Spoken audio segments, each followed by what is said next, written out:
Bismillahirrahmanirrahim. Assalamualaikum warahmatullahi wabarakatuh. Halo, anak-anak, selamat pagi. Kali ini kita akan membahas materi semester 1 kelas 5, yaitu menyayangi anak yatim. Anak-anakku, selamat datang di kelas 5. Hari ini adalah pelajaran pertama bab 1 tentang pendidikan agama Islam dan budi pekerti. Apa sih materi kita hari ini? Materi hari ini adalah menyayangi anak yatim.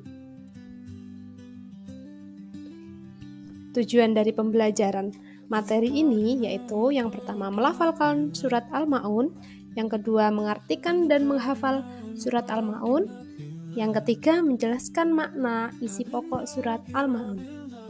Baik, jika tadi belum berdoa, mari kita berdoa terlebih dahulu sebelum kita mulai pembelajaran hari ini.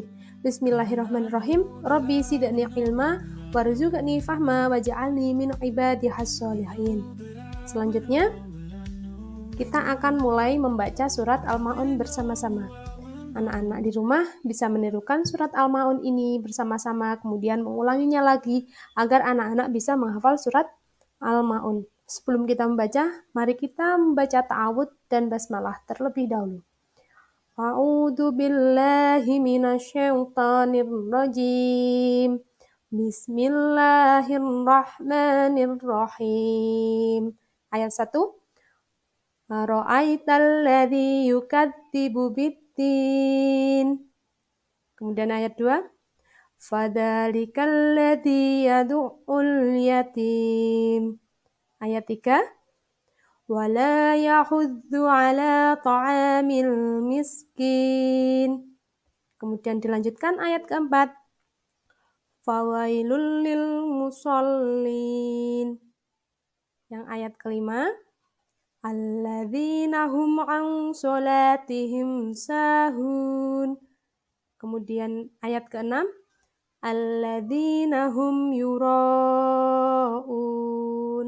Dan ayat terakhir, wa yamna'unal ma'un.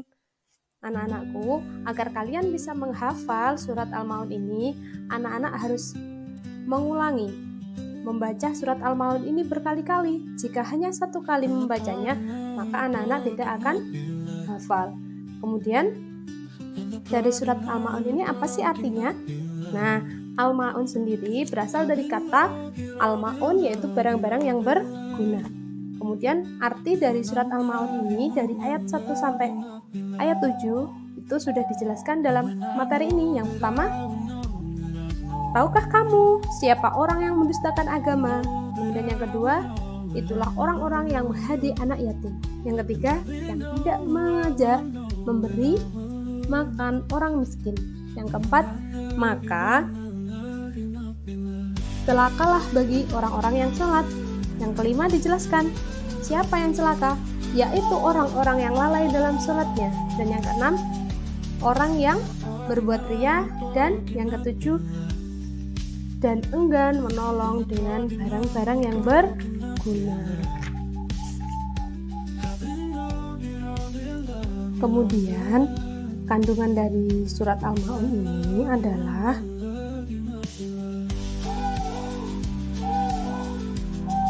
yaitu surat Al-Ma'un menjelaskan tentang ciri-ciri orang yang mendustakan agama.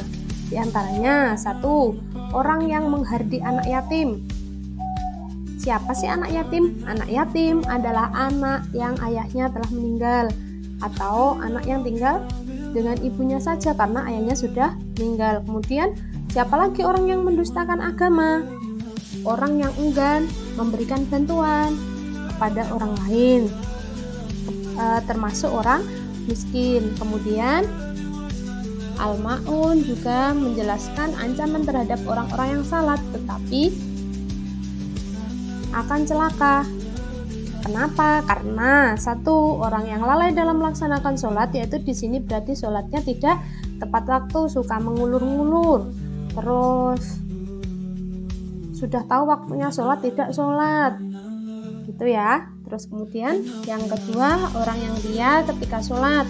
Maksudnya ria ketika sholat gimana? Yaitu sholatnya itu tidak hanya semata-mata karena Allah. Dia itu sholat itu karena ingin dipuji oleh orang lain, ingin dilihat, wow ini loh aku sholat, seperti itu. Jadi tidak boleh sholat itu hanya untuk tujuan pamer atau riya. Kemudian yang ketiga, orang yang merasa enggan membantu orang lain dengan barang-barang yang bermanfaat. Nah, di sini tadi sudah dijelaskan ya, siapa yang mendustakan agama, orang yang menghormati anak yatim, tidak memberi makan pada orang miskin, orang yang lalai dalam sholatnya, dan orang yang suka pamer. Kemudian, apa sikap terpuji yang dapat kita ambil dari surat Al-Ma'un ini? Yang pertama, mencintai dan menyayangi anak yatim.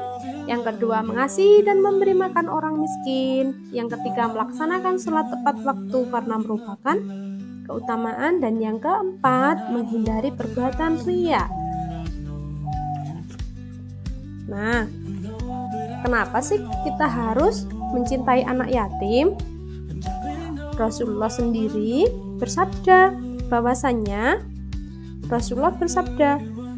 dan orang-orang yang memelihara anak yatim di surga seperti ini, beliau menunjukkan jari telunjuk dan jari tengah serta meregangkannya antara keduanya. Jadi nanti ketika di surga, orang-orang yang memelihara anak yatim itu akan berdampingan dengan Rasulullah bagaikan jari telunjuk dan jari tengah. Jadi berdekatan seperti jari telunjuk dan jari tengah. Mungkin cukup sampai di sini pelajaran kita hari ini. Nanti anak-anak bisa menghafalkan surat Al-Ma'un sendiri di rumah.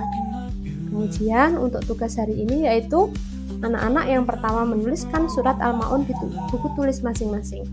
Agar apa? Agar anak-anak bisa lebih paham tentang surat Al-Ma'un, juga bisa lebih mudah menghafalkannya. Kemudian yang kedua, mengerjakan sumatif 1 halaman 13 dan 14. Mungkin cukup sekian. Mari kita akhiri pelajaran hari ini dengan hamdalah dan doa penutup majelis. Alhamdulillahirabbil alamin, subhanakallahumma wa bihamdika asyhadu alla ilaha illa anta astaghfiruka wa atubu ilaik. Terima kasih sudah belajar, semoga hari ini menyenangkan.